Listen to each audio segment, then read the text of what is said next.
Hello and welcome. My name is Eric Grunwald. I am Director of English Language Studies here at MIT, and I'd like to give you a quick introduction to the English Evaluation Test, or EET, what it is, what it means, why you are taking it, and how you will take it.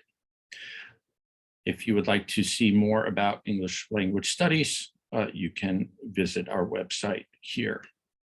So what is English Language Studies? We are an academic unit in the Department of Comparative Media Studies and Writing, CMSW. That is not an acronym you need to remember. Probably the only ones you need to remember here in the millions that you're learning for MIT is EET and ELS. Probably don't even need to remember ELS. Probably you should memorize MIT if you haven't already. We teach a variety of 4-credit classes in English, language, and communication, in both writing and speaking and listening. There are 2 levels of our classes, high, intermediate, and advanced.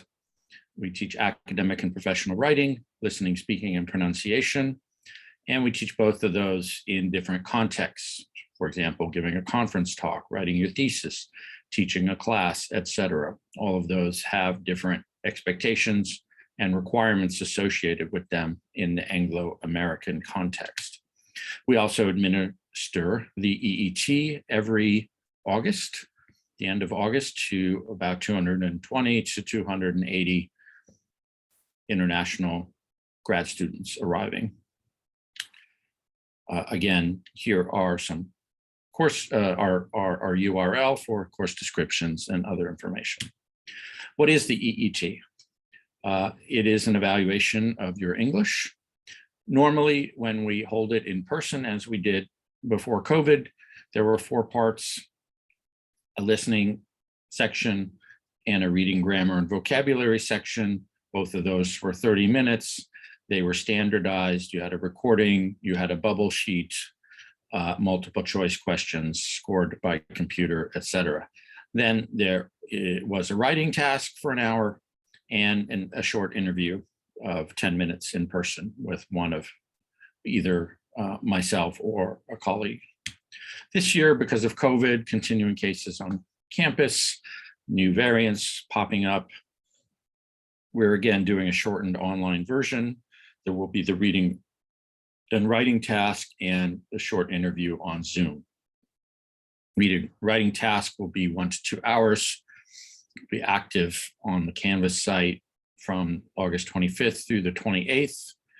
So you have 4 days to work around your work schedule, your travel schedule, what have you. And then the Zoom interviews will take place the 3 days after that, that Monday through Wednesday online. You'll sign up on the Canvas site under test components. After August 1st, we'll have the signups there. Why does MIT have the EET? There is at MIT an intense culture of communication. As soon as you start, you have to comprehend class lectures, give presentations, write papers. You have to write lab reports. You have to participate in research meetings and seminars. Some of you will be teaching, holding office hours and student conferences. Most of you will eventually write a thesis proposal and a thesis, and many of you will be giving talks at conferences or writing articles for publication in journals. The EET provides information for you and your advisors as to your ability to comprehend academic English appropriately for this environment, and even more difficultly, to produce it, right? Usually our passive vocabulary and understanding, listening, and reading is much greater than our ability to produce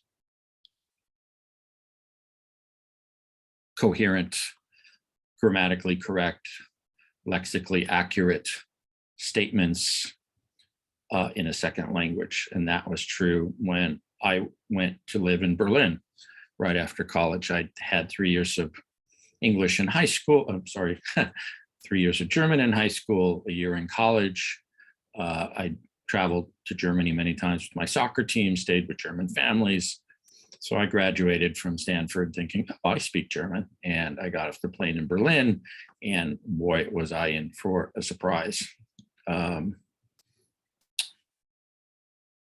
They spoke much faster than in my classes. A lot of, well, the Berlin accent. Most people around here don't speak with the Boston accent. You may have heard, you pack your card, have it, get some pizza to eat. So most people at MIT don't speak that way. But in Berlin, they had an accent very different from High German that sounded like they had marbles in their mouth or mumbling.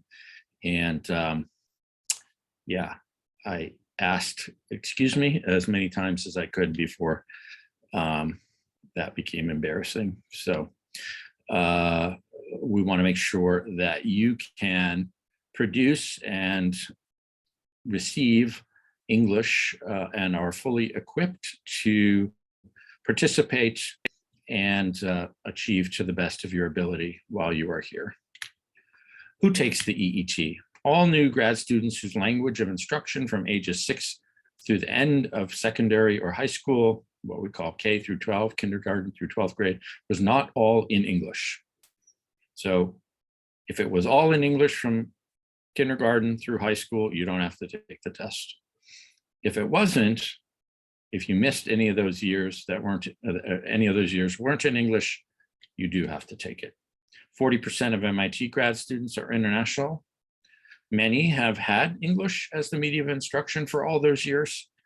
Many of you from India, Malaysia, Singapore, or some other Asian countries, or countries in Africa and the Caribbean, such as South Africa, Nigeria, Ghana, and St. Lucia. Many of you have had that much English and will be exempt from the test. Please, if that's you though, please keep watching so that you know how to formally excuse yourself from the test so we don't keep bothering you. Others of you have had some of that period in English, but not enough. Sloan students, those of you at the Sloan School of Management here at MIT, are not required to take the EET, even if you don't meet that criterion. You are welcome to, and welcome to take our classes. You're wondering, what if I went to college or grad school in the US? Surely that gave me enough English, didn't it? I passed, I graduated. Sometimes, but often not. Many of you get little to no formal English instruction in a US college, and you may get through, you may get by, but you may still have significant problems with intelligibility, grammar, vocabulary, academic style, structure of documents, things like that. If you fail the EET, are you still accepted to MIT? Absolutely. You are an MIT student. This test has no bearing on your status as an enrolling MIT student. You can't fail the EET, and even if you could, you would not be kicked out because of it, okay? The results only lead to an assessment of your English skills at the moment and possibly some recommendations for classes. But you passed the TOEFL or the IELTS, right? You got in, so why are you taking another test? Research and experience has shown that those standardized tests, while they may confirm some basic English proficiency across the 4 skills of reading, writing, speaking, and listening, they are not reliable indicators of academic readiness. Some of you will arrive unable to understand parts of your lectures or lab discussions, or feel comfortable speaking in those contexts, unable to write consistently grammatically correct sentences using consistently accurate vocabulary. Ultimately, some of you won't be able to communicate your very important ideas, which is most of the ideas you'll be discussing in your work, or you won't be able to communicate them according to expected academic norms in the Anglo-American context. Every academic culture across the world is different. Some are significantly different from each other in levels of formality, style, structure of documents, structure of texts, other customs that will undermine your messages as you communicate if you do not follow them. Who enforces the EET?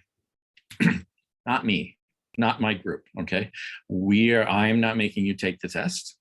That is mandated or required by the Office of Graduate Education and has been done so since 1983. A waiver, as you probably know, is like an exception, an exemption. So only departments can grant waivers. So if you think you need a waiver for some reasons that I will go over in just a moment, you need to talk to your graduate administrator in your department and or your graduate academic officer. If you think you deserve a waiver, all of you international students will receive an invitation to join this Canvas site by or around August 1st. It's on Canvas, it's a class, but it's not a class. If your instruction from ages 6 through the end of high school was in English, you can ignore that invitation.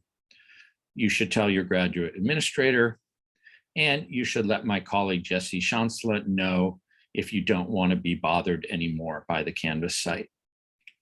I think the Canvas site keeps sending you reminders if you haven't accepted the invitation. I will actively send reminders when some of you haven't joined yet, just to make sure everyone who needs to take the test has seen the email and joined. So if that is you, if you're one of these people, let Jessie know and she'll have you removed.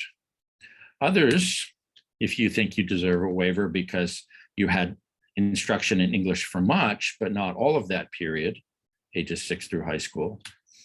If you went to or graduated from college in the US or another English-speaking country, or graduate school, or some combination thereof, again, I cannot grant you a waiver, nor Jessie, nor any of my ELS colleagues.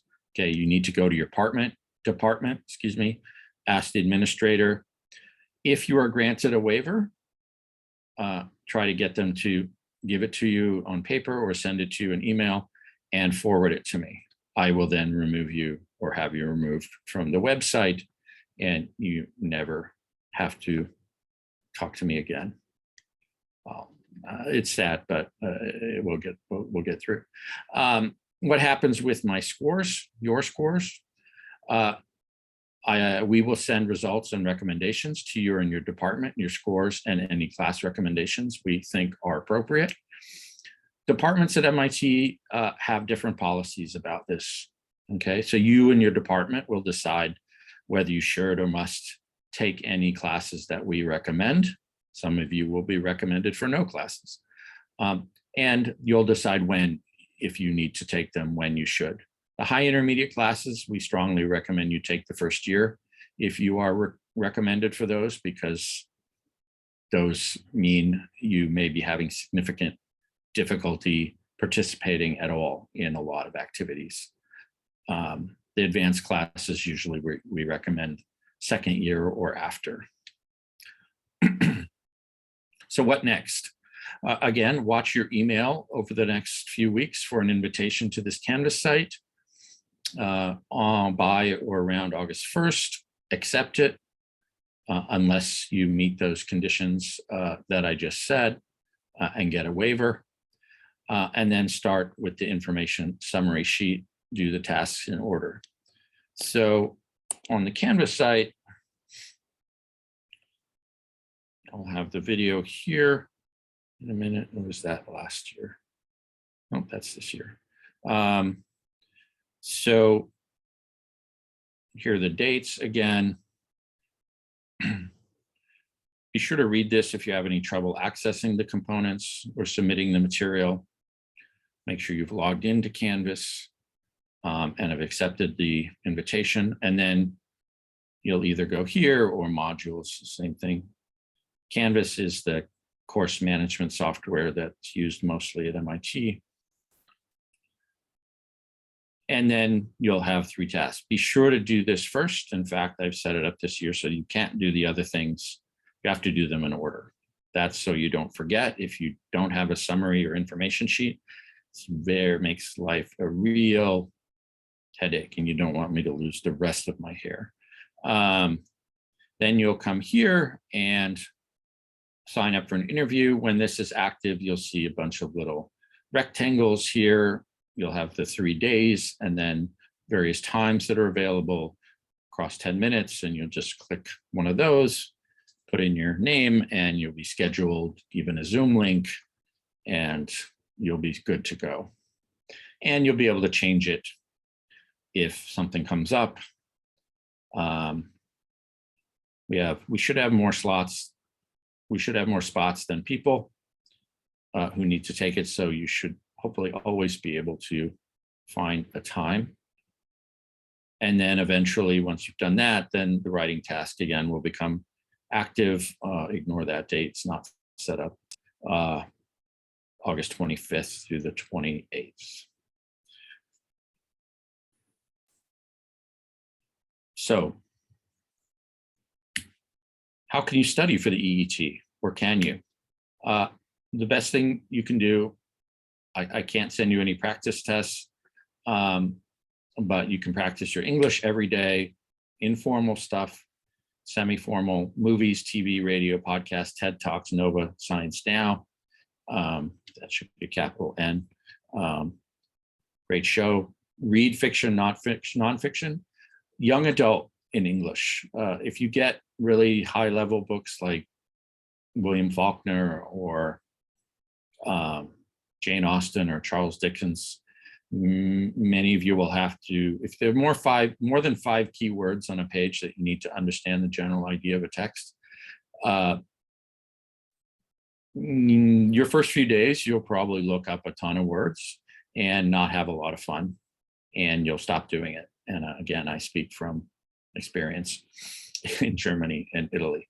So after Harry Potter, the quality of young adult novels skyrocketed as publishers saw the opportunity for sales, and authors saw that young people did want good books. So the Hunger Games are very good. The Percy Jackson and the Olympians and all the series by Rick Riordan. If you saw the movie, forget the movie. The movie was terrible and nothing like the book. The books are funny, and they're all this big. They don't do what Harry Potter did. Or if you've read any young adult books in your own language, it's a great exercise to then read them in English. If you read Harry Potter in Chinese or Portuguese, you know the story. So then actually it can help your English because you already know the meaning. So you help fill in the words. You don't have to figure as much out. You'll still be activating and learning new vocabulary, remembering old vocabulary, having it fresh, and also seeing new ways to put words together in English and reinforcing sentence structure and so on. Same with newspapers, magazines, blogs. And then formal academic reading, read and reread good papers in your field, copy them out, copy out good sentences, paragraphs, read science magazines, Science, Nature, Scientific American, etc., journals in your field. Write some every day in a journal, and then proofread and revise the grammar and spelling the next day. Review grammar online. I will put up a sheet on Canvas, a file for some online resources. There's a great deal of online grammar lessons and exercises you can work with. And then keep and study a vocabulary journal using English dictionary. These two are simplified for English learners. You probably know that if you look up even the word dog in the Oxford English Dictionary, you'll get a definition such as a canine, quadruped, mammal of the genus Canis, something else that has a snout and sharp incisors. And there's like 5 words that you also don't know. And then, as fun as some of you like me will find following those, most of us tire of that. So in Webster's or Cambridge Advanced Learner's Dictionary, you'll get a 4-legged animal, often used for hunting or companionship, right? Write those definitions out in English. I can't tell you how much this helps. It just activates so much that you'll not have access to otherwise. Write down the various word forms: educate, educational, education, educationally, educated. Know the differences and quiz yourself daily. I can't guarantee those will get you a better score, but and reduce the number of class recommendations you get, but they may. It certainly can't hurt. All right. If you have further questions, read the information below this video on the Canvas site. This and all the information here and more is here. You can also see the FAQs on the ELS page, which gives you even more context, or you can email me or Jesse. All right, enjoy the rest of your summer.